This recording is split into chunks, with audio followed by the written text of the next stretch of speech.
It felt right. Oh, it felt right. It felt right in the spaghetti. This woman loves Italianos. Italianos. Except I probably like don't. What do you mean? I don't even like spaghetti. Like, it's fine. Okay. Once you become a vegetarian, Yes. it's not worth it.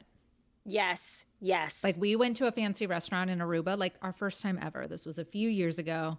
And we're like, let's get an Italian meal that's like, you know, the bill over $100, one of those. And I'm like, this is still fucking pasta Alfredo. I could have fucking made this at home. And it cost $30.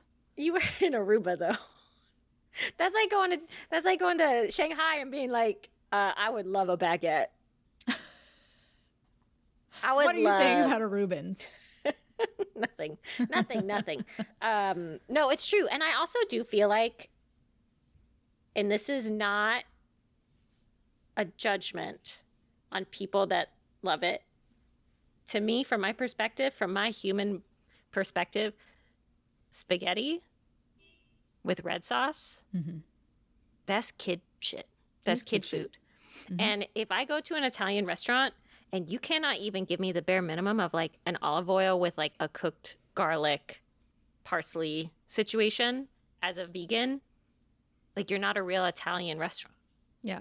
Just soak it in olive oil. You're like, oh my God, you want me to have what? Prego. Bruschetta. Can you even have bruschetta? I don't know if you can. I can, but they don't serve it. Oh my God. Because they're always putting little things on it. They are always putting things on it. I hate spaghetti. Anytime I go to an Italian restaurant, it is 100% the only thing they have available. And then they're like, no, we'll sex it up. We'll put the most disgusting eggplant ever in the middle of it. Ooh, they love that. Want? They're like, let's just throw an eggplant in there. Barely cooked. And it's like 1 out of every 20 restaurants actually knows how to cook an eggplant. Most of you don't. You're just like, what is this phallic purple thing? It must go in her cuisine. It's the only thing that will satisfy her. And I'm not satisfied. I'm mad.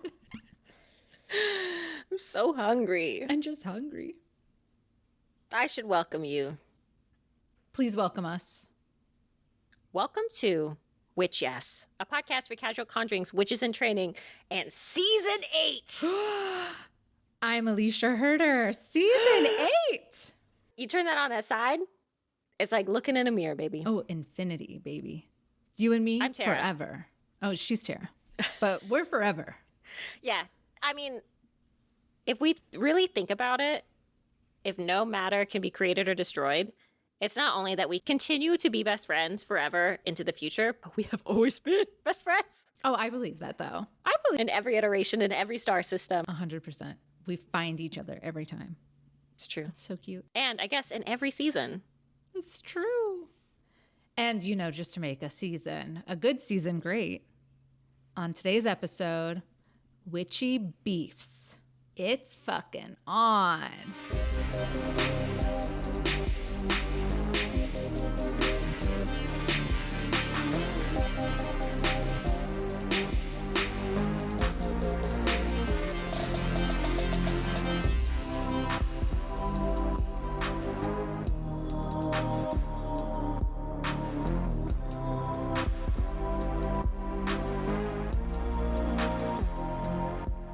Moo. Are you ready to fight? Who are we fighting? Oh, everyone. Anyone. I don't care.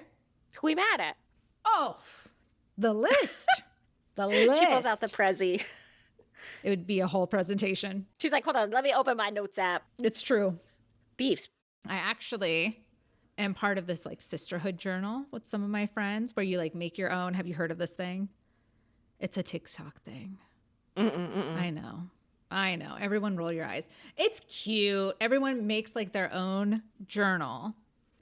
And you can have like an about me section. And like I have pages where you can put things of like different colors, like stickers and everything. And so then you make your journal, you send it off to the next person. They've made a journal as well. And so it kind of goes from person to person to person. And then when you receive someone else's journal, you can like read their things and then add stuff to it. So it's kind of like a collective, almost like a collage, but like a little more organized than that. That's so cute. That's so 90s. That's so Sisterhood of the Traveling Pants. It is. It's very Sisterhood of the Traveling Pants.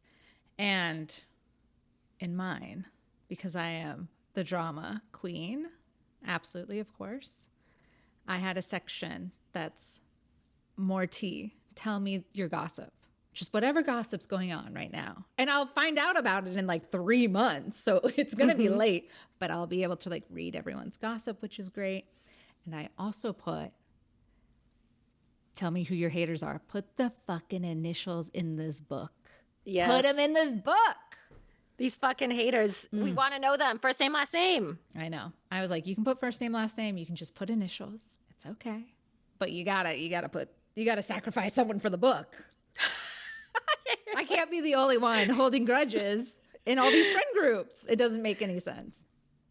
Yeah, it's so funny too because like people talk all the time about how holding grudges, it's like bad for you. It's like bad for your cortisol levels. It like ages you. So. And I'm like, nothing has propelled me further in my career than the desire to prove them wrong. 100%. You know how many shitty people are in the world? And then you get to be like, wow, I did the thing you only dreamed about. Ooh, that's what makes me sleep soundly at night with my little kitty cat. I love it. Yeah, it's so funny. It's like a couple of days ago, I checked in on someone via social media that I like has been one of my longstanding beefs. Periodically, I'll like check on people, and normally I just like I feel like a sick sense of superiority. Yeah, emotional manipulation. Yes. Yes. Like because none of them have become anything. But this one in particular, like truly made me feel disgust, which I'm like kind of still trying to unpack, like why I feel so like repulsed by this person. They look exactly the same.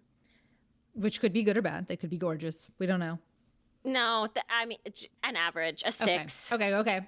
Great. But I think it was like this feeling that my beef that I had with this person was truly like they were never going to measure up to me. This is not me trying to like put myself on a pedestal, but it was like, wow, this person like is a loser. And I like have spent a lot of time like harboring this beef where I'm like, oh no, like you're not some like supervillain. You really are just a loser. And that like really upset me because in order to have a beef, there's a part of me where I'm like, you have to be. You have to fight back a little. Like you have to have like a villain. Like the villain has to like fight back, rise to power, have a success, something, you know? I don't need you to be Lex Luthor. Yeah. But like, I need you to at least be Fuzzy Lumpkins. Yeah. I just need something out of you. Yeah. Like a heartbeat, truly. Yeah, it's true. I have one check-in. Yes, tell us. Which is that American Southwest Baby Witches. I have a show at Smoke the Moon in Santa Fe. Smoke the Moon is this really amazing emerging artist gallery in New Mexico. They are having a drawing group show that I am in, and also one of my very good friends, Josh Drazen, is also in. And Smoke the Moon has been doing all of these art fairs. They have a really amazing program vis-a-vis like just weird, witchy, kind of occulty, mystical artists. And their showroom is beautiful. So I'm going to be in this group show. It opens in February, and that is at Smoke the Moon Gallery in Santa Fe. Well, I'm not going, but you should go. Yeah, you go. Then you can go to Meow Wolf afterwards. Have just like a great art weekend. Yeah. It's also funny is I was talking to this artist, Kate McCormack, and she's working on a piece for this new exhibition space in Philly. And she was like, so it was described to me like Meow Wolf, but awesome. And I was like, but Meow Wolf is awesome. What does that mean? I don't know what that means at all. I don't know. I don't even know how you pitch that. I'd have nothing. With a lot of cocaine. I know. Lights. Like literally lights. You take a drug before you go in. Like that's the only way you could make it better. And it could be someone's nightmare. Yeah. It's like you have to check your bag and you have to check your coat, but you do get a little tap of Molly. Just a little bump on the entrance. They're like, it's awesome. You know what else is awesome though? What? Our fucking Patreon. Oh, it is. I love it so much. And it's like, thanks to all of the baby witches on the Patreon so that we can still do what we're doing today. Hey, can I actually surprise you with something? Yeah. This is, if you combine our Patreon and our main feed episodes, this is episode 300 Oh my gosh. of the podcast. I don't even know how to feel about that. What an accomplishment. Infinity stretching into. It's truly like, wow, we've done a lot. Yeah. What do we do with our time? Not a lot, except this. Except this. But baby witches, Happy New Year. Of course, at the top. Very sorry.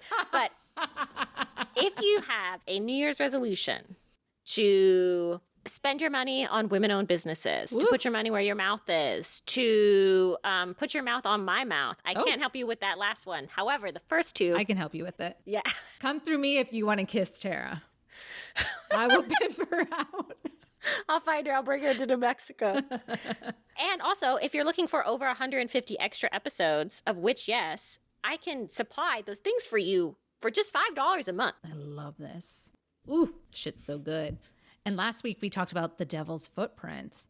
And next week we'll go over the 2026 astrology of the year. What do the stars say about this upcoming year? Because last year they were like, it's going to be rough. And guess what? It was a little fucking rough, don't you think? I'm feeling a little battered. I'm tired. I would call the police, but the police are the problem. Don't call them ever. But you could call me and Alicia at www.patreon.com/witchyes, or you can go to the link in our show notes. You're on your phone. I don't know. You're in traffic. You shouldn't be on your phone right now. You're listening somehow. Yeah. Scroll down. Yeah, so just join us. It's cute over there. It's adorable. And without further ado, we need to get into what we're talking about today. I'm so excited. Okay. I have a question for you. Okay. And I hope that you will return the question because I'm thinking about it all day. Which is, Alicia, with the understanding that people are listening, can you tell me about your beefs and subtext? What is some of the pettiest shit you have done? I see that you wrote, nothing I do is petty, everything is justified, which I want to hold space for. True. That is true. I don't view my behavior as petty ever. Yeah, but have you ever done something like, okay, so I see petty as like people are like, oh, it's like, it doesn't matter. You're like making mountains out of molehills, doing shitty little things. But I also sometimes feel like petty is like the fucking needle in the bottom of your fucking foot, right? It's like something that's like so small, but also just like, yeah.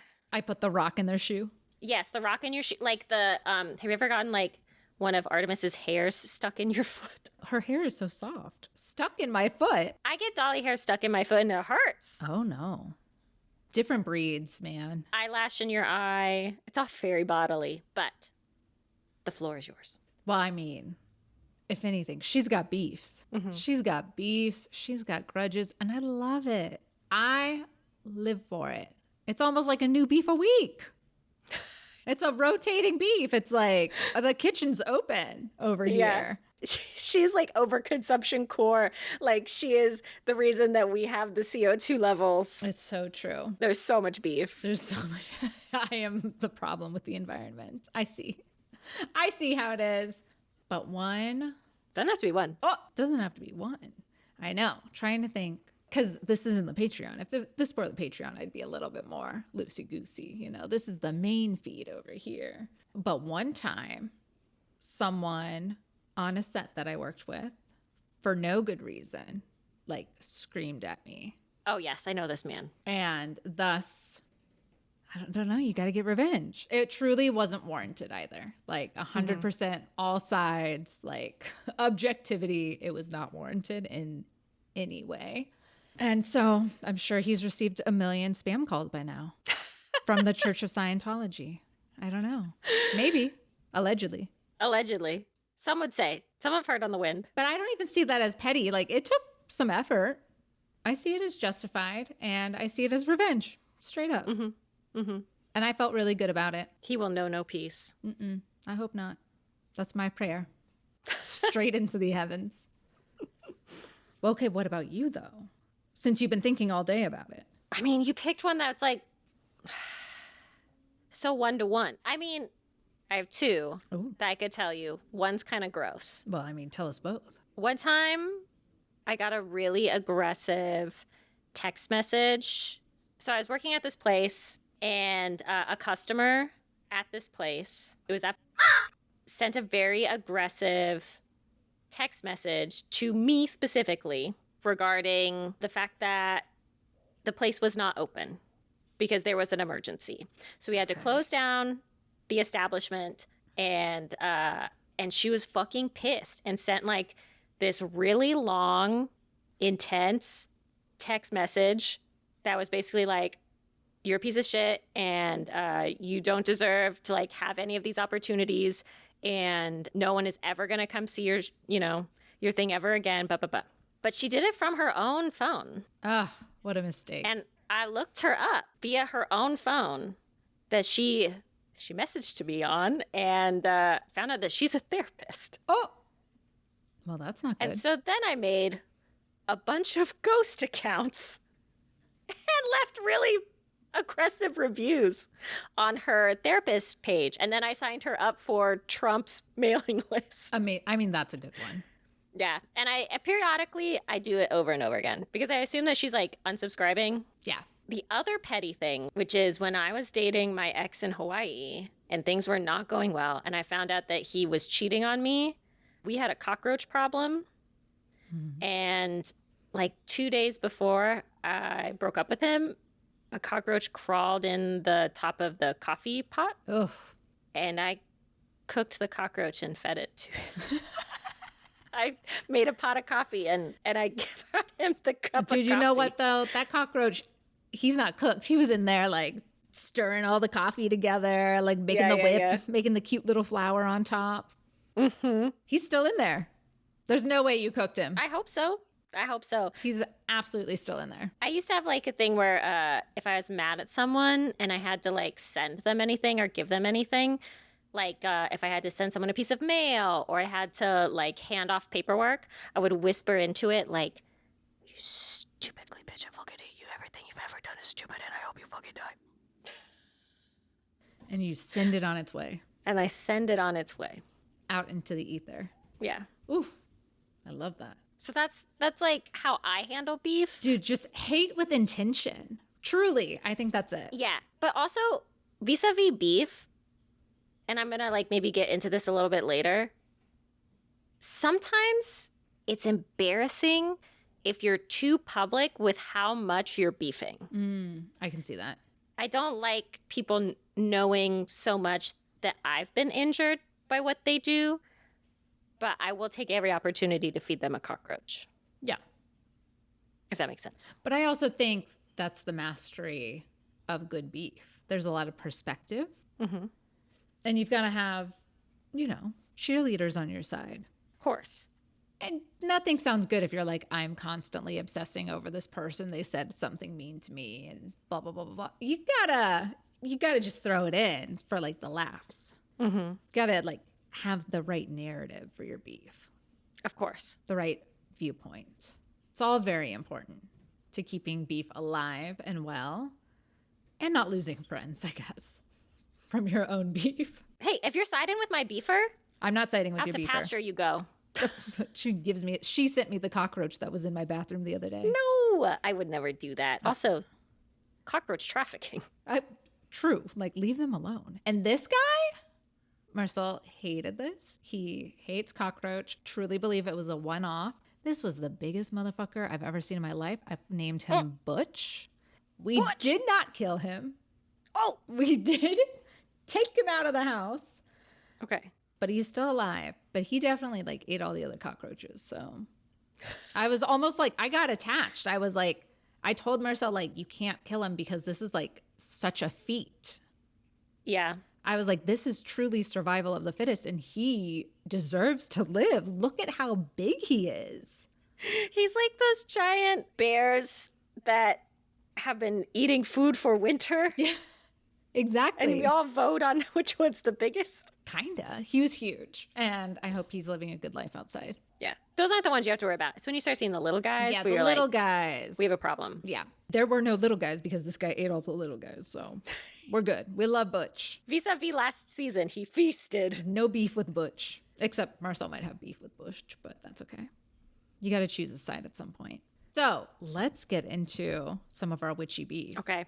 Beef me up. I'm so excited about this. So we're going to talk about different people throughout the history of witchcraft and the occult, what they did, who they hurt, what happened, just all the good, juicy details. And I'm going to start. So I want to tell us about Simon Magus versus Peter the Apostle. Ooh, ancient beef. Ancient. And I love a good historical beef. So nothing makes me happier than knowing that people have been beefing with each other since truly the dawn of time. This is my favorite thing ever. Here's the context. 1st century Common Era. So we're going back. It's like a whole new world. And this beef doesn't just live in one city. Oh, she moves around. God bless. So Simon Magus was, according to early Christian writers, that guy. He's a Samaritan miracle worker operating in the 1st century, and he was famous for performing signs and wonders so convincing that people called him the great power of God. Oh, wow. So this is truly capital T, capital G. Mm-hmm. That guy. That guy. He healed the sick, astonished crowds. Like, I'm thinking like Houdini on crack kind of thing. That's the vibe that they're giving us. Mm-hmm, mm-hmm. And he had a devoted follower named Helen, whom later sources absolutely could not stop sexualizing. They loved Helen. They fucking loved Helen. That's all I got from this. It's Simon and Helen, and they're like, Helen, the hottie. Oh, get it, girl. To his supporters, Simon was divine. Like, truly, like, bless, like that kind of cross yourself divine. To early Christians, he was a goddamn nightmare brand competitor to the Lord and Savior, Jesus Christ. Oh, our guy. How are you that supposed guy versus to? Our guy. Oh my gosh. So here enters Peter the Apostle. As Christianity began spreading, Peter encountered Simon in Samaria and immediately clocked him as a threat to Jesus Christ. Mm-hmm, mm-hmm. According to the Acts of the Apostles, Simon watched Peter perform miracles through the Holy Spirit and thought, wow, I would like to purchase this upgrade, please. He offered Peter money in exchange for the ability to bestow divine power. Peter responded by just verbally annihilating him. Oh, shit. Declaring that God's power could not be bought. Oh, that's a pretty good comeback. Mm-hmm. From this moment, we actually got the term simony, meaning the buying or selling of spiritual authority, a word that is still used within Christian churches and Bible studies today. That's funny because I can go down the street and buy a picture of Mother Teresa and it'll give me magic powers. What? I don't know, the simony of it all. But the beef doesn't stop there. Later Christian texts, especially the very dramatic Acts of Peter, escalate the rivalry into a full-blown miracle off. Simon performs magical feats in Rome, impressing crowds and winning favor at the imperial court. But Peter counters with his own miracles, framed not as magic, but as divine truth. See, the whole narration of it all, the whole perspective of it. Mm-hmm. Beneficium versus maleficium. Mm-hmm. Like it's the spin. 100%. The tension culminates in the most iconic moment of Christian anti-magic propaganda. Simon attempts to prove his divinity by flying. What? Yes, flying in the sky. What? Yep. And Helen's over there like with her big jugs like, there you go, Captain. I love you. Who knows? Who knows? She's like, get it, honey. Helen's the real hero of all of this, obviously. We love her. She's on t-shirts. She's great. Depending on the version, Simon either uses demons or illusions to lift himself into the air. We're not sure which one. If it's a trick of the mirror or if like Satan's helping him, we don't know. The crowd is amazed. And Peter Poor Peter. All he can do is pray and pray and pray and pray. And then Simon falls. Sometimes he breaks his legs. Sometimes he dies. Okay. Sometimes he survives only to be humiliated beyond recovery. Worse. The message is consistent. Magic can look powerful, but it will always fail against God. I mean, okay. Imagine you're in the crowd and you've just bought an oversized t-shirt from a very busty blonde. Yeah. And your magician a great day hero. So far. Yeah, you have a Coke Zero. Today's going to be great. And you see your favorite magician fly into the sky and then suffer like a Tombow-esque, like plummeting to the ground. Yeah, legs broken, maybe dead. We don't know. Children screaming, I'm sure. Yeah. My God. Okay, fuck Peter. That's a lot. Peter sucks. He's mean. Let people have fun. But okay, so historically, it's almost impossible to separate fact from fiction here because we don't even know if he died or not. We really don't know what happened to him. Simon Magus likely existed, but everything we know about him comes from his enemies. Ooh. That's very important. Christian writers use Simon as a villain, a stand-in for pagan magicians, Gnostics, heretics, and anyone offering spiritual power outside the church's control. He became the archetype of the false magician.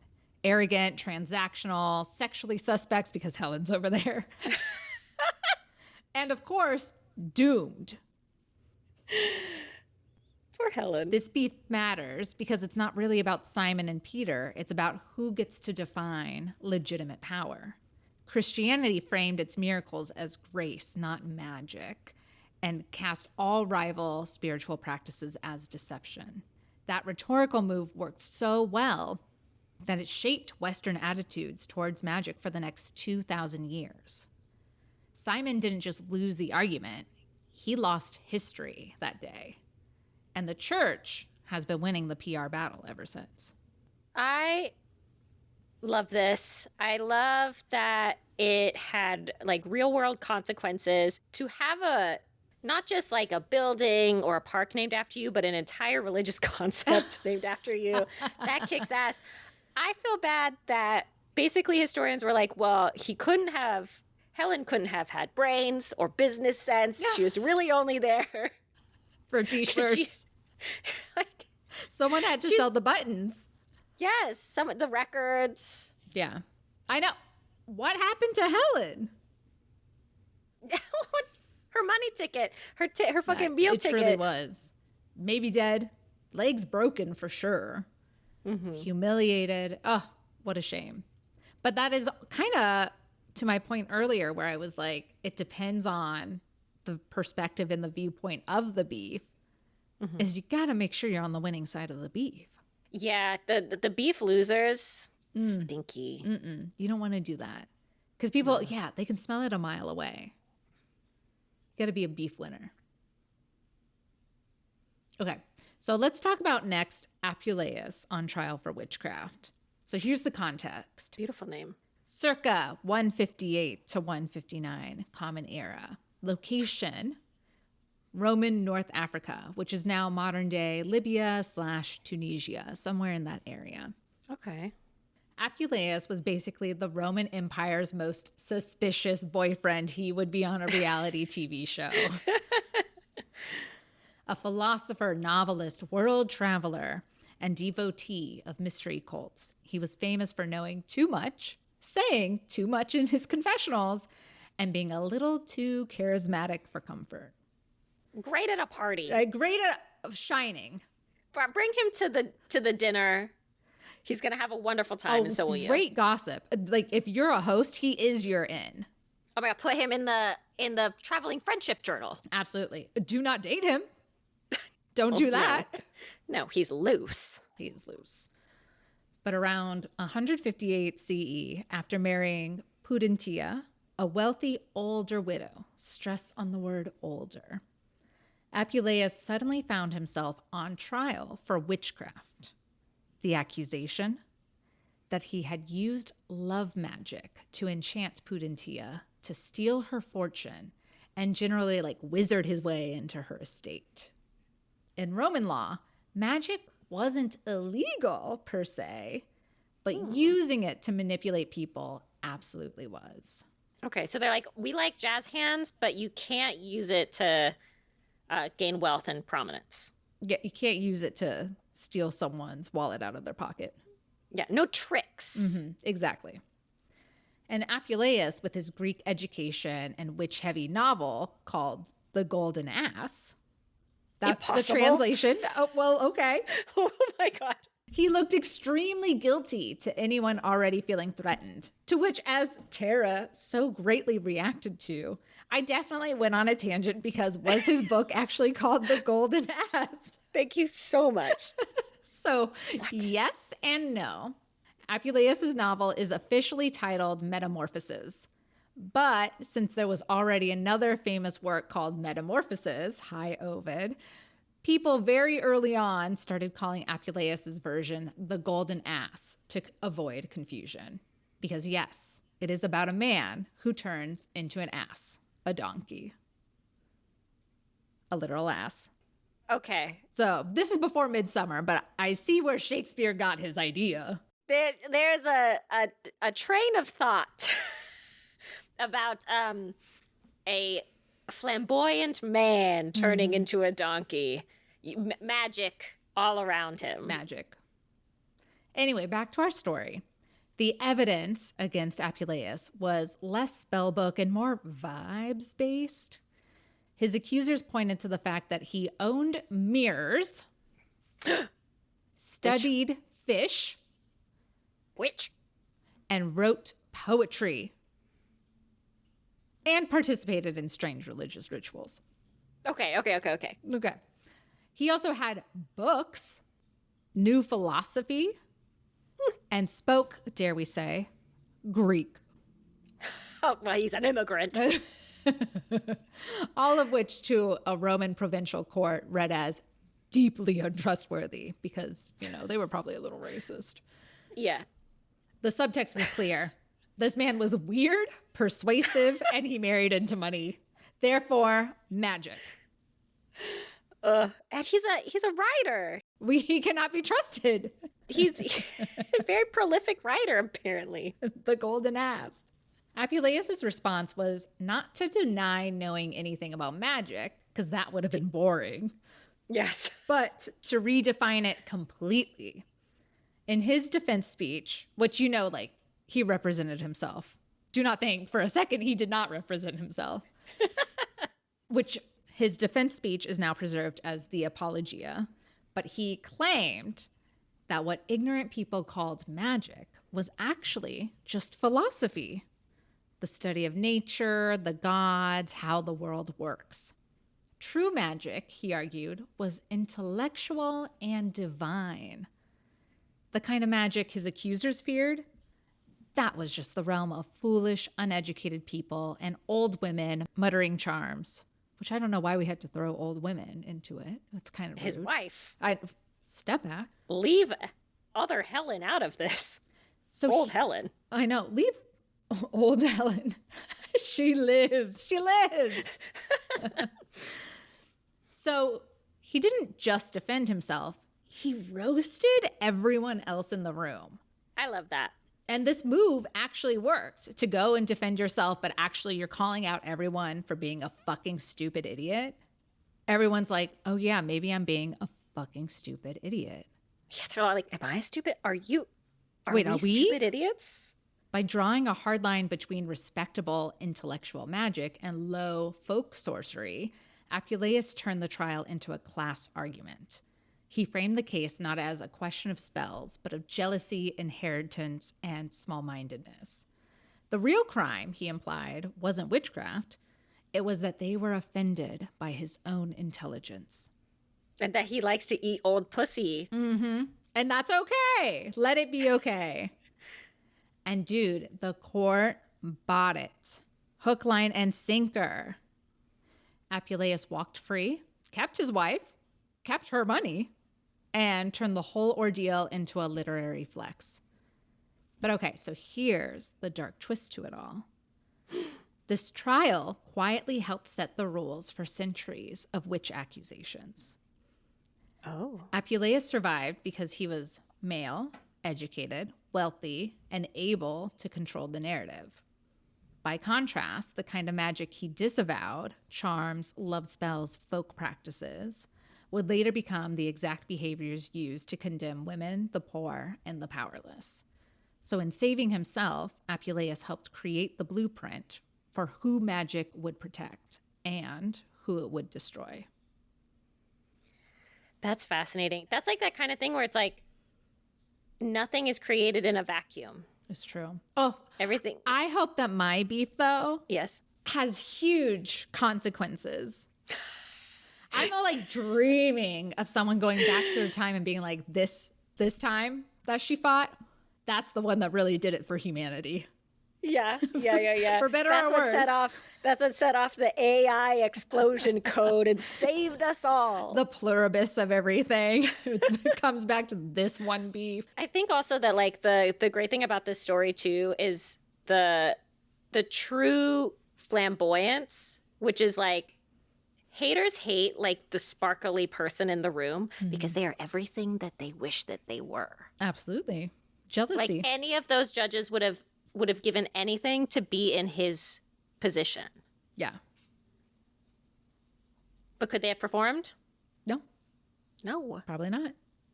But they've never written a single haiku. No. Okay, yes, continue. They don't even know a haiku. All right. Next is Paracelsus versus everyone. Get them. Get them. Paracelsus was born Philippus Aureolus Theophrastus Bombastus von Hohenheim. Bombastus Aureolus? A name so unhinged, it already tells you how this beef was going to go. Okay. I understand why he went by Paracelsus. A name that's not in his name. He lived in the early 1500s, right as Europe was clinging desperately to ancient authorities like Galen and Aristotle, while pretending nothing new was happening. Paracelsus took one look at that system and said, essentially, absolutely not. We're going to redo all of this. Good. He believed that medicine was broken, alchemy was completely misunderstood, and the entire academic establishment was lying to itself, a thing that it still does today. Continuing forever. His beef began with doctors. Get them. At the time, medicine was based on balancing the four humors and avoiding actual patients whenever possible, like running out of the room. Paracelsus hated this. He insisted that illness came from specific causes like poisons, minerals, environmental factors, and that cures could come from chemistry. Not vibes, not humors. To prove his point, he publicly burned Galen's medical texts outside of the University of Basel, a move equivalent to live tweeting your dissertation defense while setting your advisor's notes on fire, which we love. Then there was beef with alchemists. Pop, pop. Paracelsus believed alchemy wasn't about making gold. It was about healing the body and transforming the soul. He accused other alchemists of being greedy frauds, obsessed with money instead of medicine. Meanwhile, they accused him of being reckless, heretical, and dangerously experimental, to which he's like, yes, I am. Yeah. Like, haven't you heard at least half of my names? Bombastic. Bombastus von Hohenheim. Paracelsus also went after the church, because of course he had to. Scorch earth, dog. He believed Christian God revealed truth through nature, not doctrine. He mixed Christian mysticism with astrology, magic, and hands-on experimentation, which made theologians extremely nervous. He wasn't trying to overthrow Christianity, but he was trying to rewrite how divine knowledge worked, and that was somehow worse to everyone. They hated that. Like, don't tell us what to do. We're telling you what to do. I've got the robe on. Why don't you shut the fuck up? So true. Academics, of course, hated him for another reason. He taught German instead of Latin. Big ick. This was actually a scandal. What? Latin was how knowledge stayed elite and gatekept. Paracelsus wanted barbers, miners, midwives to understand medicine. Professors heard this and immediately decided that this man is the fucking devil. That sucks. It's just like this exact encounter happens every generation. It's like, we don't want people to read because then the women can read, and we don't want them to write because then the women can write. Like, Yeah. God damn. Then they get ideas. The ideas about politicians and unions.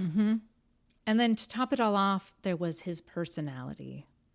Paracelsus was abrasive, drunk, itinerant, and deeply convinced he was right at all times. Eh. He insulted rivals by name in his writings, mocked universities, and claimed that experience mattered more than books. So he would be tweeting. He'd be fucking tweeting, adding everyone. Ooh. He's Neil deGrasse Tyson on Twitter. Yeah. Because Paracelsus didn't just disagree, he humiliated people. Ugh.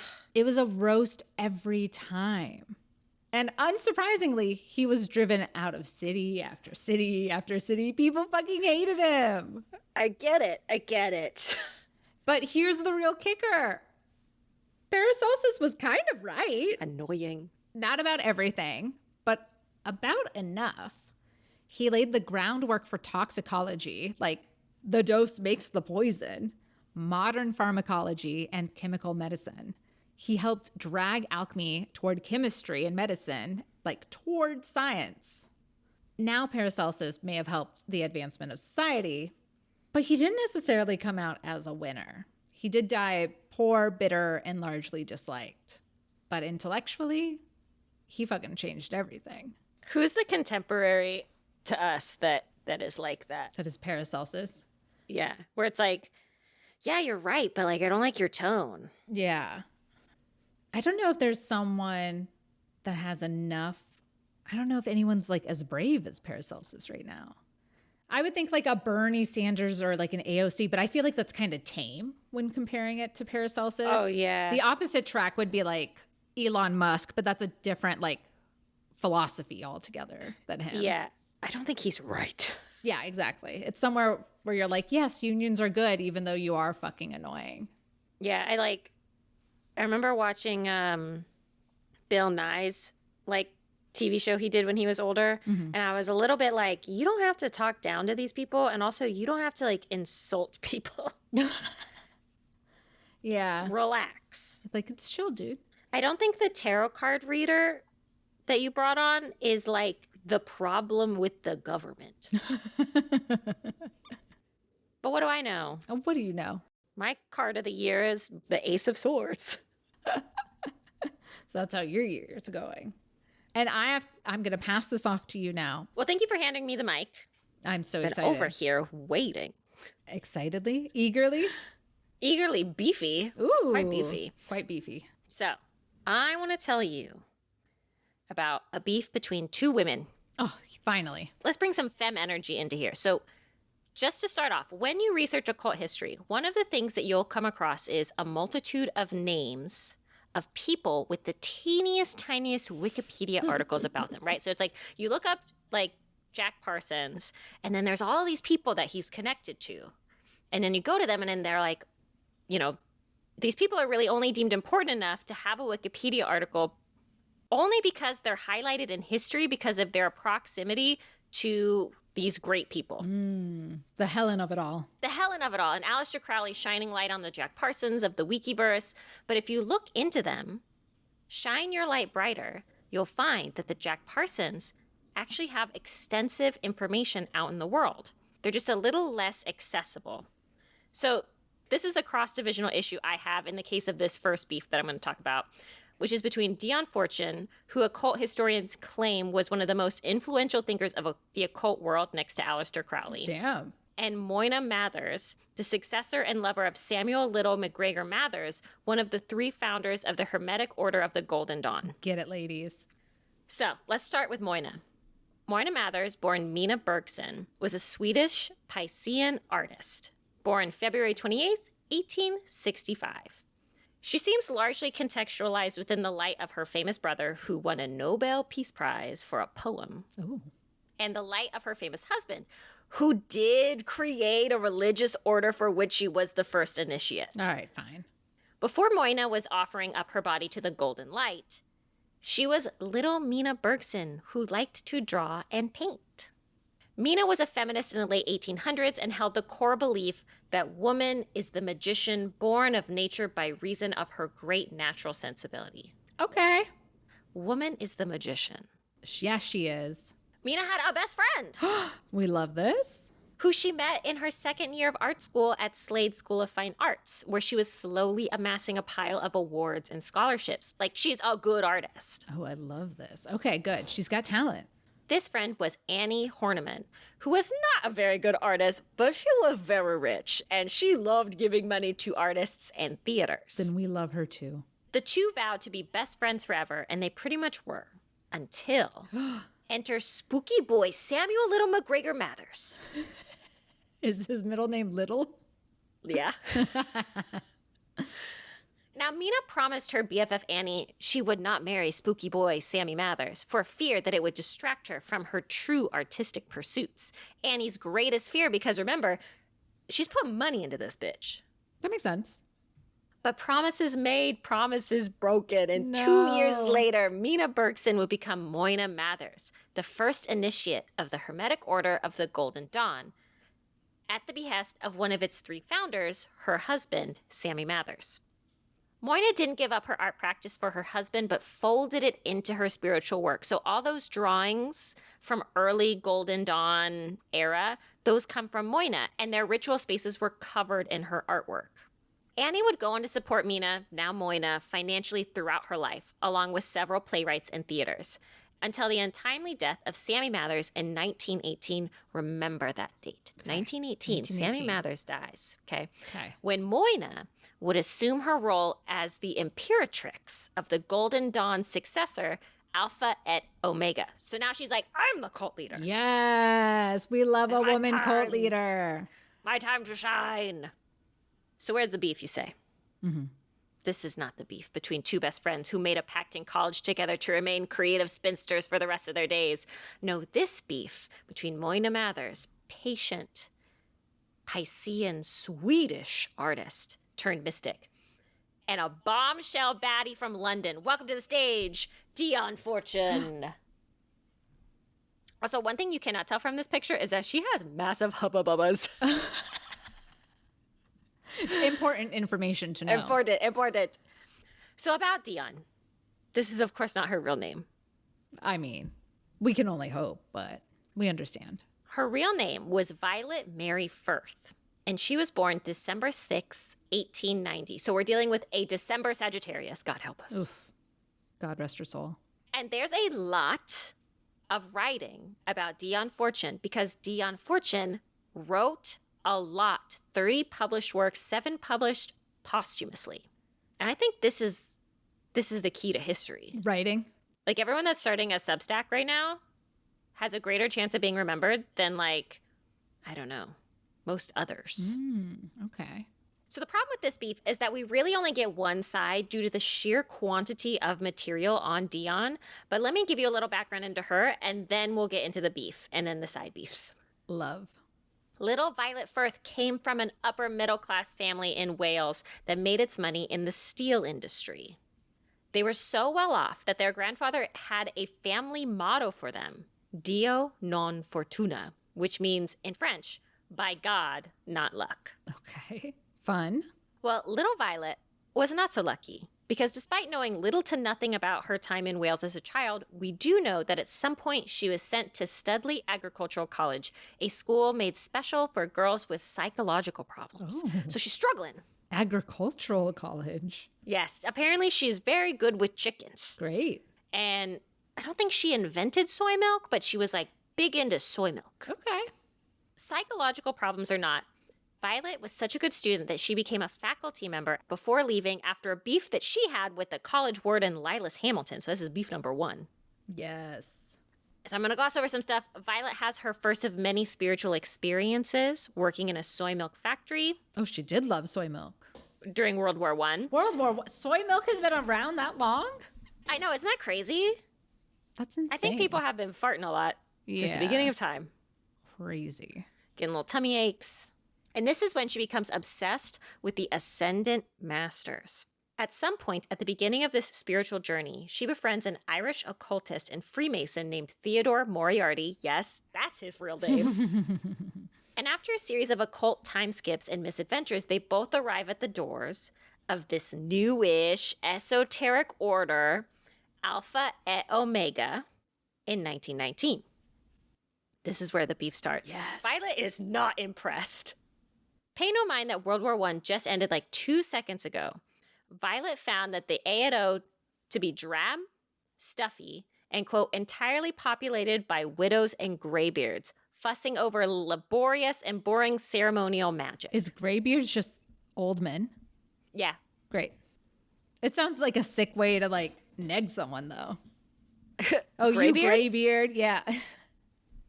Like, cool, nice burn. You're like, I am old. I do have a beard. Thank you for noticing. I can see it.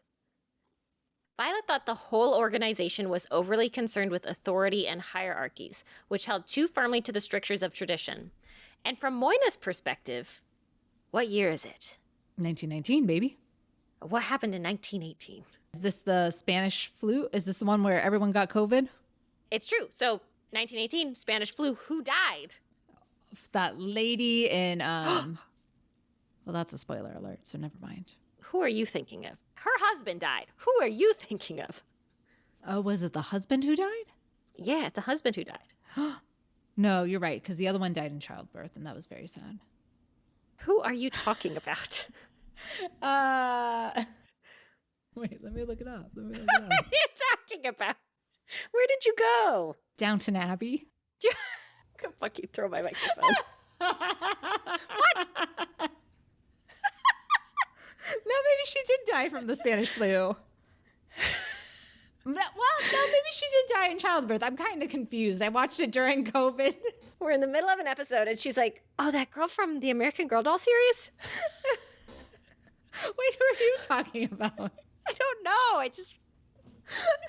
No, this woman's husband died.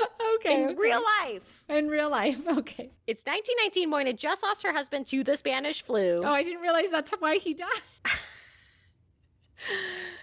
And we're all still really fucked up from COVID, and that happened 6 years ago.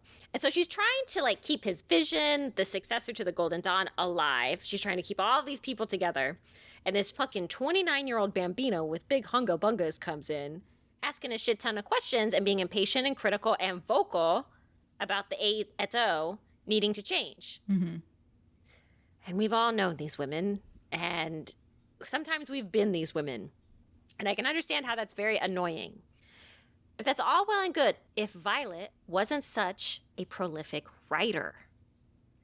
So Violet publishes a ton of articles in occult magazines about her experience, but the worst was her book Psychic Defense, where Violet, now going by Dion Fortune, shared accounts of magical attacks, occult manipulation, dysfunctional occult groups, and techniques for protecting oneself from psychic vampires. And while Fortune never explicitly says, Moyna Mathers and her Alpha et Omega did this shit to me, it's like really transparent. She basically describes her, like, this is what she's wearing, this is her haircut, this is her, like, shitty mole. Paul de Paracelsus. Yes. From Moyna's perspective, this little shit not only aired out her dirty laundry, but also besmirched the name of her organization, that is again a loving tribute to her dead husband, happened 2 seconds ago, and broke an NDA. The first rule of the secret occult doctrine is not to talk about the rituals and magical goings-on of the secret doctrine. Ooh. So Fortune is expelled from the Alpha et Omega. But as her tush hit the pavement, Fortune says, "This is not the last you've heard of me." Oh, I love that. After being expelled, Dion Fortune created the Fraternity of Inner Light. What are we Similar. saying about that? Which took all of the materials from the A&O, but with Fortune's spin on it. So this is when Fortune claims that she was subject to a psychic war brought upon by Moina herself. Ooh. Dion reported unexplained illnesses, exhaustion, and fatigue. And then came the cats. With their little helmets going into battle with big bazookas. Yeah. Their swords, their rapiers. Ooh.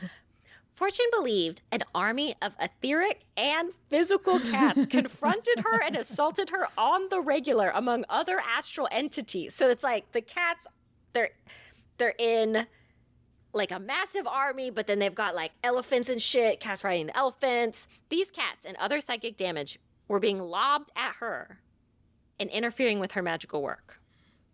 I believe it. Cats can do that. So there's no satisfying end to this beef, but the victor seems to largely be Dion Fortune. She would go on to have a largely successful occult career, partially due to the fact that she was 25 years younger than Moina, who would keep the order going as long as she was alive. With Moina's death in 1928, the Alpha and Omega collapsed, though it was fizzling out basically since Fortune's arrival. She did have a point. But I do wonder if you win beef, if you win it in the moment, or if you win the war of beef, the beef war, I'm not 100% convinced Dion Fortune won the war. Because I've been doing this podcast, we've been doing this podcast for 8 years. Mm-hmm. And I've never heard her name. And when she was alive, she was considered the most influential occult woman, basically since Blavatsky. Interesting. Could Moina's wish of Fortune's obscurity have come true? Obviously until today. I mean, yeah, when because I now we fucking found blew up her her. whole Yeah. spot. Ooh. That's a good last curse. That's a great last Yeah. curse to put on someone. I curse you to obscurity. Oof. Ouch. To fall into the froth of time. Just a tiny blip on a Wikipedia page. Yeah. Is it worse to not have a Wikipedia page or to like have a Wikipedia page that's like 2 sentences? I mean, don't look at my Wikipedia page. I think it's 2 sentences right now, but we are building. We are building. Bitch, that's disgusting. How dare you have a Wikipedia page without me? I didn't even make it. Someone else made it. I'm gonna fucking kill you. I'll make yours. No, they'll like take it down. I've tried it before. You have to have like enough reputable articles about you.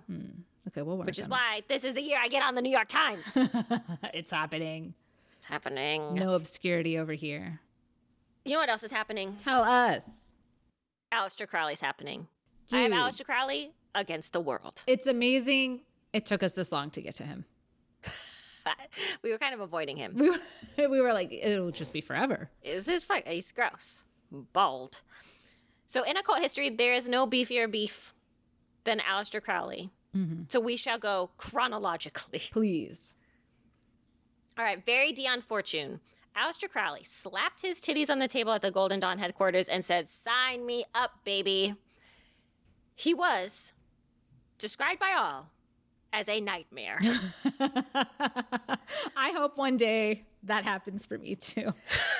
Described by all. As an absolute fucking dreadful person to be around. But incredibly intelligent and wealthy, enough to continue ascending through the ranks of the Golden Dawn. So despite everyone thinking he was obnoxious, especially founder W.B. Yeats, he made his way through the levels of Golden Dawn leadership so quickly. It was kind of amazing. It helps when you can pay to play. Yeah, that's another thing too. It's like getting that blue check mark. Yeah. In 1900, Happy New Year, the Golden Dawn leadership was at war with itself. We're bringing in some tertiary beef between Sammy Mathers and the rest of the Golden Dawn. Sammy Mathers, who was that dead husband, was Aleister Crowley's magical hero in a lot of ways. So when the opportunity arose to prove that he could beef just as hard, the two joined forces to try to take the London Temple of the Golden Dawn by force. Wow. Aleister Crowley showed up at the Golden Dawn headquarters in London, dressed in, quote, a Highland dress, a black mask over his face, a plaid thrown over his head and shoulders, and an enormous gold or gilded cross on his breast, and a dagger. And he was like, this is mine, right? He's like, by the powers vested in me by the state of New York and this letter by Sammy Mathers, I claim this temple to be mine. Wow. Imposing, terrifying, entirely alone, probably at noon. Yeah. And the Golden Dawn headquarters leadership just locked the door. Like, got him out of there. Like they changed all the locks at all the temples. They're like, we won't call the police this time. Yeah, you're being a little cuckoo crazy, my guy. So this is a huge legal battle, which ends up tearing the Golden Dawn into shreds and eventually splits off into the Alpha and Omega led by Moyna Mathers. Just to rub salt in the wound, Alistair thought W.B. Yeats was not only a shitty magician and a shitty leader, but also publicly claimed that he was also a shitty poet. So rude. Your job and your art are crap. Oh my God. Leave him alone. Another facet of the Golden Dawn breakup was an internal beef between Alistair and Arthur Edward Waite. Yes, from the Rider-Waite-Smith deck. Oh my gosh, it's everyone. So the Rider-Waite-Smith deck features a significant amount of Abrahamic religious imagery, remember? Mm-hmm. And A.E. Waite represented the Christian mysticism branch of the Golden Dawn. Alistair thought Waite was a pompous know-it-all prick. Which I don't doubt, because only the most anal retentive person in the world could have pumped those cards full of so much imagery. It's true, but do you tell it to their face? You know, I don't know. I mean, from Alistair's perspective, Everyone should know. everyone should be looking at my face. I do have to say, this picture you chose of him, though, of Aleister Crowley, he's kind of a cutie. I did it in, because it's in chronological order. As you scroll down, he ages. Oh, okay. But when he was younger, it's like a Stalin thing. So you're a Yeah. cutie when you're younger. I think it's the hair. It's the hair. He's got good hair. So to just continue on further, nobody wins this Golden Dawn breakup, but something does break for Alistair and his idealization for Mathers. Through this whole process, Alistair saw Mathers as a paranoid, insincere fraud who he felt had fabricated most, if not all, of the Golden Dawn literature. No Ascended Masters, no magical contact. It's all poof. An illusion. And Alistair started telling people that, which does not go over well with Mathers, who is trying to get his whole Alpha et Omega thing off the ground. And also, he's got a little cough. I'm sure it's nothing. Also, it's like the NDA. The NDA. Can't be telling people our shit. Alistair's like, fine, I'm just going to make my own magical system. I'm off to Egypt. Wow, the privilege. Now remember, from our Aleister Crowley episode, this big man takes his big new wife, Rose Kelly, to Cairo for their honeymoon. And what do they do there? Deception. They write the Book of the Law via transmediumship from Rose. So Rose goes into a trance because she's with the most insufferable man on the planet that everyone thinks is a nightmare. And she writes this book. And if I were a magical husband, I would treat this woman like a goddess. Different choices were made Yeah. than I would have made. The thing about Alistair is that he's magical. Magically shoving his dick into anything that will move. It's magic. And that was not cool with Rhodes, who was like, I contacted God. Like, I don't know what else I can do for you. Throughout their marriage, Alistair would cheat on Rose, abuse her financially, abandon her for long stretches of time. And when he was around, he was absolutely blasted on heroin. Ay, ay, ay. When their first child died at 2 years old, Rose is devastated. It's a horrible loss, and she dies from illness. So it's this horrible, long, drawn-out thing. And Alistair is checked out, could not care less. Aw. To cope, Rose turns to alcohol, which Alistair would later use as a gun in their divorce proceedings. Rose, who again basically made this whole religion for him, was portrayed by him and Thelema followers as mad, hysterical, a degenerate woman. And during their divorce, he was able to get full custody of their second child, Lola. What's he going to do raising a child? No good. Nothing good. All right, let's get pettier. In 1908, writer Somerset Maugham wrote a novel titled The Magician, who I thought was a woman, but in this book, it is not. It is this villain weirdo named Oliver Haddo. And it's so obviously based off of Aleister Crowley. And Aleister is humiliated and wrote very public rebuttals to everything in the novel and carried this grudge throughout his entire life. Oh, yes. Oh, it got under his skin. 1911, 1913, Aleister Crowley would sue John Bull magazine for libel after labeling him, quote, the wickedest man in the world. He lost. Also embarrassing. That is embarrassing. That's worse. For libel, it just needs to be written down, dude. You just couldn't even find it in writing? Yeah. Come on. Around the same time, Aleister started writing in the Equinox, local newspapers, and in private correspondence to colleagues, and later in his books, that he despised a woman named Annie Besant. What did little old Annie do? I mean, look at her little hair, though. She just looks like a little woman. Annie Besant was the woman who succeeded Helena Blavatsky in leading Theosophy. So she's kind of important. Yeah. Aleister wrote, she represents everything I think is phony, sentimental, and spiritually cowardly about modern mysticism. What was so abhorrent? Annie promoted vegetarianism, Oh, no. moral reform, social improvements, reincarnation, Not the unions. not the unions, and Eastern tradition. This man hates everything. He hates women. He's like, I want cold beans on toast, and I want to hit my wife. Yeah. Like the good old days. Granted, the founder, Helena, was anti-Semitic, so nobody's a hero here. Yeah. And did not understand a single thing about Hinduism or Buddhism. These women did sugarcoat these religions for Western consumption. But the thing that I love about this beef is that amongst all his anger and all his public defamations and all his little pamphlets he wrote and all his little journal entries and all his little going on podcasts to talk about how much he hates this woman, Annie Besant is vegetarian. She doesn't eat beef, and she doesn't know who Aleister Crowley is. Not once does she say anything about it. She's like, who? She's like, I don't know this man. He's British? I don't know. I don't know anything about him. Beans, he wants to do what?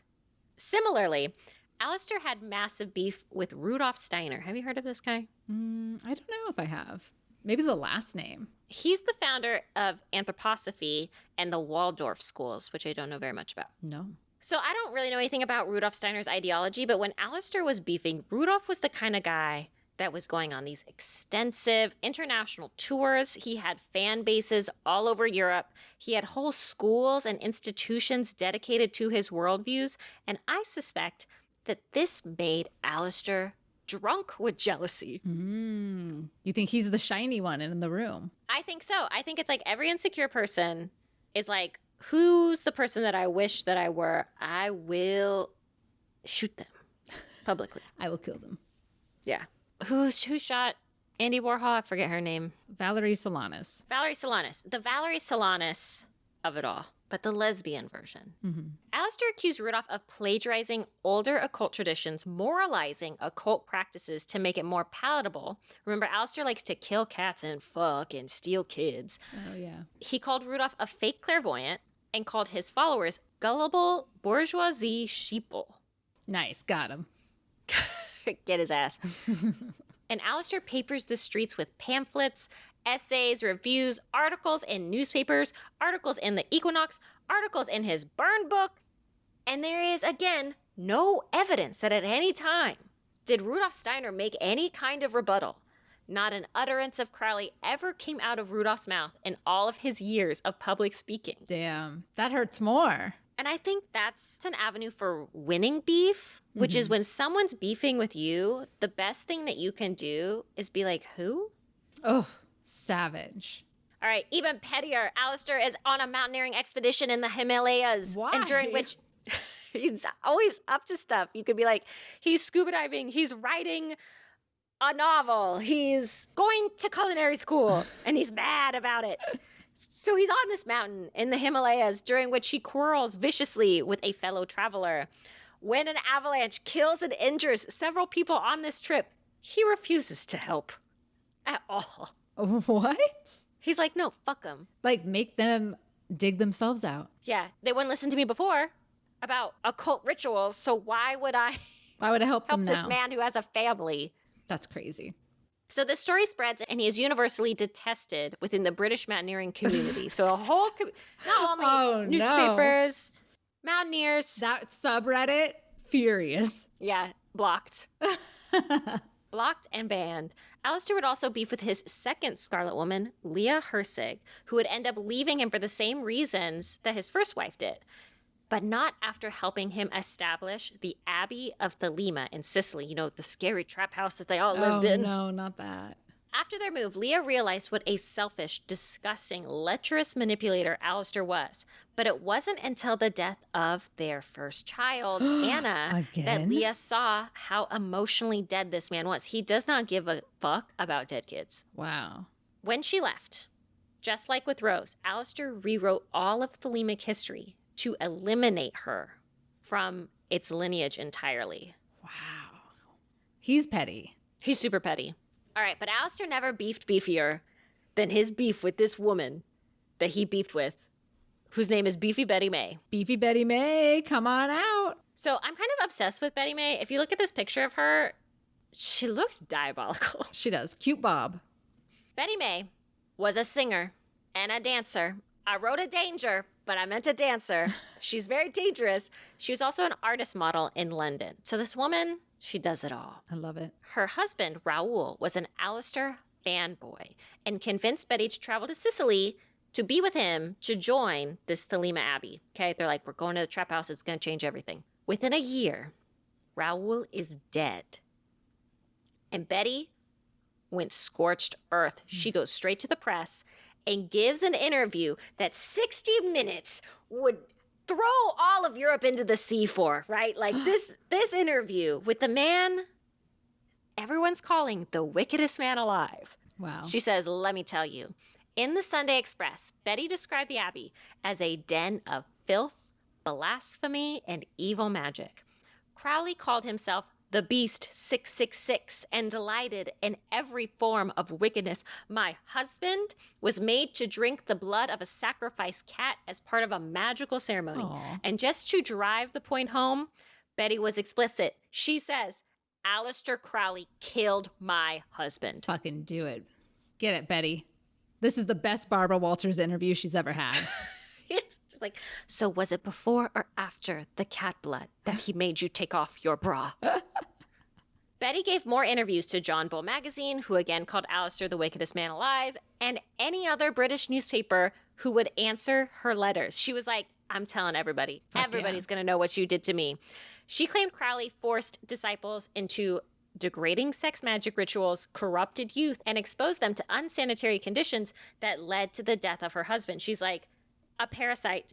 She gave him a demonic parasite. Yeah, or just drinking a cat's blood might give you a parasite. I don't fucking know. Yes. I think that's what I was trying to say. Oh. But also, maybe a magical demonic parasite. That's true. Alistair called Betty a liar and an attention sinker and probably a whore. Yeah. But he didn't really have a leg to stand on because the Abbey was disgusting and the accusations of drug and sex magic were real. Mm-hmm. All right, I'm going to blast through these last ones because I want to make sure that we get to our final beef that Alicia has for us. Crowley was super jealous of Dion Fortune, though she seemed pretty neutral about him. Later in their lives, they would accuse each other of doing psychic attacks. Everybody's doing psychic attacks. Alistair had beef with the artist Nina Hamnet, who wrote unfavorably about Alistair in her memoir, claiming that he practiced black magic. He took her to court and lost again because the cat blood because he is in the papers. Doing dark magic. And the final beef of note was Alistair Crowley's putsy beef with his successor and deathbed financier, Karl Germer, who this man looks evil. Yeah, he does. Karl was a German businessman and occultist who gave Alistair a lot of money. Like a lot of money, baby witches. And after the whole business with the Abbey, Karl was the last relatively sane person willing to help him. Karl was so devoted, in fact, that he was sent to a concentration camp in Nazi Germany for his occult beliefs. Oh. My gosh, okay. Isn't that like, I feel a little bit like those guys show up to my door and I'm like, I'm going to be flushing my little pentagrams down the toilet. Shit. When Karl was finally released, he gets out. Okay. He fled to the U.S. to be with Alistair, who was addicted to heroin and dying. Oh, it's about time. Even though Karl organized and managed his finances, kept the Lima, now the OTO, functioning and probably wiped his pickled ass. Alistair hated Carl. Alistair hated Carl in the way that a 90-year-old mother hates her daughter when she brings her her medicine, and the way an old dog hates the neighbor kid, the way I hate that a middle schooler thought I was in my 50s when I was actually 32. Fuck that kid. Fucking rude. I curse you. In the mid-1940s, when Crowley was living in poverty, entirely dependent on the kindness and care of Carl, he criticized Carl constantly. And even when Crowley died and Carl took over the OTO, he preserved all of Aleister Crowley's documents and writings, solidifying his legacy for better or for worse. And I feel a little bit like we have all of these petty-ass writings, petty-ass diary entries, petty-ass pamphlets. And maybe we wouldn't have those if it weren't for Carl. Probably He not. wanted to make sure that we all knew that Aleister Crowley beefed massively. That he was, in fact, an asshole. Yes. Oof, that's good. A lot of good hatred. He was on the losing side of so many of those. So it's like he couldn't figure out how to manage and maintain his beefs. And that's so important when having a beef. Yeah. When you have too many, it just becomes like, well, I have a lot of beef, so I don't want to be like, it seems like it's a you problem. But I do feel like it's definitely not a me problem. If you have so many public beefs, Yeah. then it's a little bit like, okay. Yeah. Agreed. That's why Trump is so bad at beefing. Mm-hmm. He lets everyone know he's pissed. That's true. You got to keep your cards to your chest. All right, take us home, baby. We have 2 more witchy beefs to wrap this up. First, we talked about Aleister Crowley, our old granddaddy, crotchety old granddaddy. And now let's take it over to our naked granddaddy, Gerald Gardner, versus Doreen Valiente. 2 granddaddies, 1 cup. 2 granddad. It's like, they're both a mess. Gerald Gardner is often called the father of modern Wicca, but Doreen Valiente was the one who made it actually work. In the early 1950s, Gerald was busy presenting Wicca to the public as an ancient, secret pagan religion he had supposedly been initiated into. The problem was that much of what he had written for rituals sounded stupid. Also, wasn't he illiterate? Yeah, it's like overwritten, overly sexual, and extremely borrowed from Aleister Crowley. Ooh, embarrassing. Oops. Whom Gerald admired a little too openly. Enter Doreen Valiente, a poet, ritualist, and practicing witch with refined taste. So Bless. We love that. Doreen joined Gerald's coven and quickly realized that if Wicca was going to survive, it needed serious editing. She rewrote huge portions of the rituals, stripped out the most obvious Crowley passages, being like, this is copyright infringement, my dude, and replaced them with language that felt mythic, devotional, and emotionally resonant. She is responsible for some of the most famous Wiccan texts, including large portions of The Charge of the Goddess, which transformed Wicca from something that sounded like an occult boys' club into a living spiritual practice. And this is where the beef began. Gerald loved publicity. He loved talking to journalists, writing books, and he leaned hard into the idea that Wicca was an unbroken, ancient tradition, very spooky-ooky, you know? But Doreen believed that secrecy, integrity, and spiritual truth mattered more than big, flashy headlines. She was deeply uncomfortable with Gerald exaggerating lineages and courting fame, and even more uncomfortable with him presenting Wicca as his creation while quietly benefiting from her work this entire time. Oh my God, a tale as old as time. It truly is. The breaking point came when Doreen confronted Gerald about his sources and his storytelling. She wanted honesty about what was ancient, what was modern, and what had been adapted, i.e. made up, stolen. Gerald absolutely refused. He believed mythic history was more important than factual history, and that public attention would protect Wicca from persecution. Doreen believed that lies would ultimately undermine the religion from within. So they split dramatically and very Britishly. Gerald continued building Wicca as a public-facing movement, and Doreen walked away to develop a more grounded, ethically centered version of witchcraft. Over time, history quietly vindicated her. While Gerald got the title, Doreen's words became the backbone of modern Wiccan practice. It's that saying of like, behind every crazy-ass man, there's a beautiful woman doing all the work. That was Doreen. Yeah, it's propping him up Weekend at Bernie style. I mean, I do think Wicca is the most publicly acknowledged pagan religion. Yeah. So I do see the importance of like the razzle dazzle, because all of these other ones, like, I don't know if they did as much, like, we're going to the press, like, I'm going on tour, like, these are these things. But Doreen does have a point where, like, the second you look at it on its face, it's full of holes. But also every religion, when you look at it, it's on its face, is full of gaping holes. It's whole emoji all over the place, and I don't want to know what's down there. Absolutely. It's kind of like Gerald's thinking from the Satanic Temple perspective of like, let's just put it in the headlines. Like, how can they persecute us if we let them know we're here? And she's like, yeah, but isn't it disingenuous that we're doing all of this? And shouldn't the practice be for us and be more organic and like come from the ground up? So it is just two different philosophies at work about how kind of this organization or this business should even be run. Fascinating. And it, you know, it helps that Doreen's the better writer. Yeah, that's the other thing too, where like, as you were telling that story, I'm like, oh wow, a lot of these religions, they're written like poems, like they're written in stanza. Yeah. And they're like, have very heavy imagery that's like meant to evoke a kind of feeling, where trying to think of like a manifesto. Yeah. like some Straight sort to the of like point.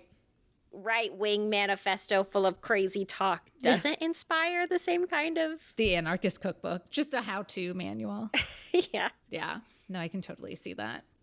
Okay, then our last beef is about Susanna Budapest versus trans-inclusive witches. Woof. Ooh. We can see where this is going. Oh, I'm beefing too. I know. Everyone's going to be beefing. And this beef is very much still alive to this day, so definitely thought it was worth mentioning. Susanna Budapest, and this is Susanna with 2 Z's in the name, so she goes by Z. Okay. Z is a foundational figure in modern feminist witchcraft. In the 1970s, she founded Dianic Wicca, a women-only led spiritual tradition centered on goddess worship, female embodiment, and healing from the patriarchy. At the time, this was fucking radical. This was crazy progressive. Women creating a sacred space entirely outside of male religious authority. It was like unheard of. Wow. And for many cisgender women, Dianic circles became places of safety, empowerment, and just spiritual survival. They felt like they could connect to something outside of them and feel safe within their own practice. Makes sense. So the problem... Z defined woman biologically, not socially or spiritually, and she has never updated that definition. So this is just some plain J.K. Rowling shit, like fighting over the bathrooms. Okay. The conflict escalated publicly in the 2010s as trans-inclusive feminism became more visible in pagan and occult circles. Z made a series of statements asserting that trans women should not be included in Dianic rituals because they were not born female. I feel like I remember, like, we weren't doing this podcast yet, but I feel like we were on the fringes and I remember hearing things about this. I think you're right. Z framed this not as prejudice, but as protecting women's sacred space. Language that immediately rang alarm bells for trans witches and their allies, which, you know, rings alarm bells for me. Also, it's hard to say, I'm not being racist, but insert racist thing here. You know, it's kind of the same. I'm not being prejudiced, but like, fuck these people. It's like, okay, I think you might be. It's a little bit of like an old feminist. Feminism has changed so much from like girl good, boy bad. You know?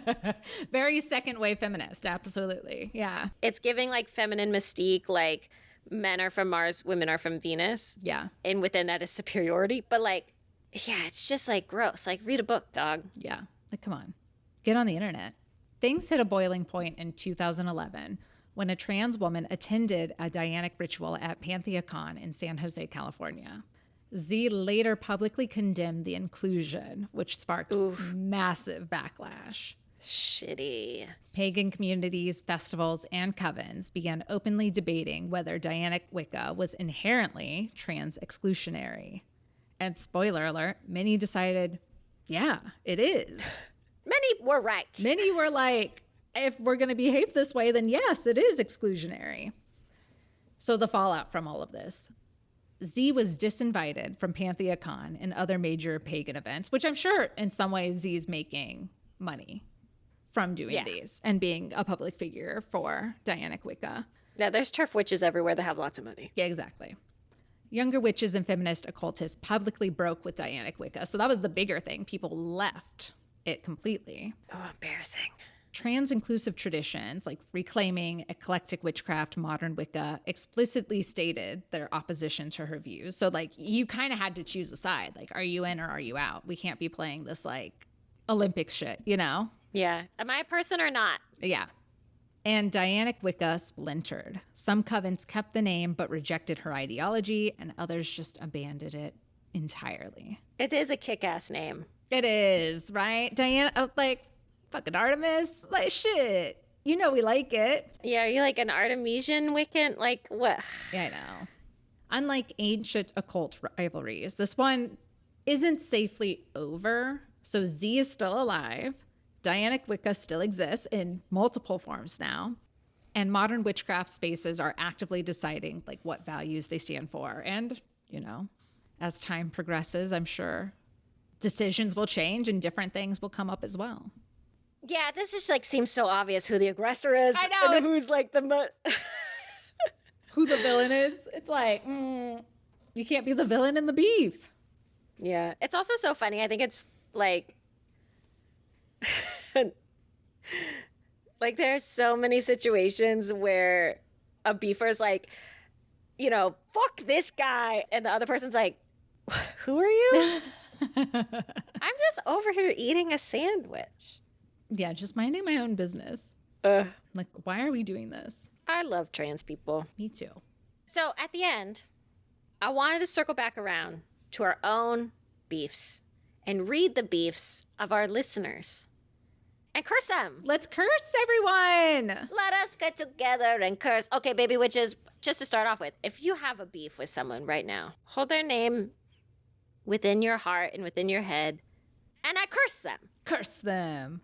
Curse them. All right, we've got BW has beef with their ex-boyfriend Noah, who dated them for 2 years and then broke up with them over text. Oh my gosh. I curse you. Cursed. JR has beef with the Bell House, and I don't know what the whole institution did to her, but until it is remedied, I curse you. Cursed. AE has beef with, quote, the toddlers getting the flowers at medieval times instead of me, which is very petty. I like it. And I kind of like great. it. So I curse. Cursed. Ray Huang. You're just going to say his full... He said he had beef with me. Oh, okay. But then I saw him later that night, and the coward that he was, he did not tell me what his beef was. And so I curse him. Cursed. MP has beef with Gertrude from work. Cursed. Cursed. MT has beef with their shitty ex-wife, who I curse personally, professionally, and romantically. Cursed. And that one's juicy. Yeah. And so, you know who I don't curse? Ooh. Who I bless? Some of our favorite people. Our favorite people that we want to thank. We would like to thank Marcel Perez, our producer, Mallory Jordan, our creative director, and Kevin McLeod for the music that you hear and the beautiful intro and outro of each episode. You know who I'd also like to thank? Who else would you like to thank? Anyone that has written us an Apple Podcast review or subscribe to all of our channels. You can listen to us on Spotify. You can listen to us on Amazon. You can listen to us on Apple Podcasts, wherever. It is so helpful. Baby Witches, Alicia and I have been doing this for 8 years, 300 episodes. Woo. I think that you should write a review. Yeah. I think that for 2026, if you do nothing else, just write us a review. Give us 5 stars. Please write something. That's the part that's very helpful. And as I always say, it costs you nothing but the briefest amount of time. It means everything to us. Oh, I love that. And if you want to find me, Alicia, I'm on Instagram at Alicia.Herder. And if you want to find Tara, I'm at Her Lovely Face. I came up with the name in high school, okay? And it's a great face, all right? And Thank you. If you want to find our creative producer, Marcel, he's on Instagram at Hey Marcel Perez. And the podcast is also on Instagram at Witch Yes. You can always find us over there. We'd also like for you to join our Discord server. Scroll all the way down to our show notes. Boop, boop, boop, boop, boop. I mean, we have such funny copy. You should definitely read all the copy as you make your way down there. But there it is. There's the link for it. It's 100% free. And there's a great witchy community that you can join and like ask questions about and just bond, have friends. Yeah. Are you feeling isolated? I feel like you need to reconnect with your community and the people of like-mindedness within the Marianas Trench that is modern politics in our country. Go to Discord. Hell yeah. Go to our Discord. I love that. And if you don't like the socials, you can always contact us via email at witchyespodcast@gmail.com. We may or may not read it. Don't ask to be on the show. You're not coming on. Cut that, but stop doing it. No, keep that. Keep that. Cursed. And baby witches, if you're like, wow, I've loved all 150 episodes that have been public, I would like an exact copy, but different topics. 150 extra episodes. You can get that for $5. Baby witches. That's on Patreon. They get to ask questions. They get to listen to all of our weird beef that we're not putting on the public internet. You know, Alicia and I have niche interests that don't really fit into the larger episodes. I think that there's a lot of weird stuff on there. We did the Voynich manuscript, which just had an update. They think they've begun to decipher it. It's crazy. Which I'm feeling very prophetic about that. It might have been thanks to you. I hope so. Wouldn't that be crazy if some medievalist like listens to our podcast? They might. Patreon? There's a lot of cool pop culture stuff on there. There's UFO stuff. Creatures, Alicia is a lot of creature stuff from Alicia. Yeah, I just think you'll like it. $5. Buy it for your friends. It's obscure. It's fun. Yeah. And I guess that means that this has been Witch Yes.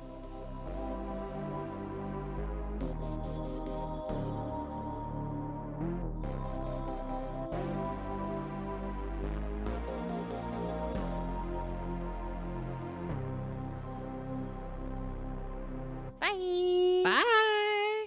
See you next month.